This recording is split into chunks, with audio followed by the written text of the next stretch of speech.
और 3 सीटों पर उपचुनाव की गिनती जारी है वोटों की। वहीं गुजरात के वडोदरा की मांजलपुर सीट पर भी काउंटिंग इस वक्त हो रही है। पहले राउंड की गिनती पूरी हो चुकी है। बीजेपी के सतीश पटेल को 3178 वोट मिले हैं, जबकि कांग्रेस के भीखा भाई रबारी को 1578 वोट मिले हैं।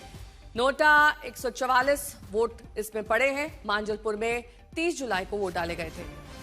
मांजलपुर विधानसभा सीट से साल 2022 के विधानसभा चुनाव बीजेपी के योगेश पटेल ने जीत दर्ज की थी, लेकिन उनके निधन के बाद इस सीट पर उपचुनाव हुआ है। मांजलपुर सीट बीजेपी का गढ़ रही है। साल 2012, 17 और 2022 में लगातार बीजेपी से योगेश पटेल ने जीत हासिल की। अतुल तिवारी मेरे सहयोगी जुड़ गए हैं तमाम जानकारी के साथ। अतुल, रुझान तो बीजेपी की तरफ ही जा रहे हैं।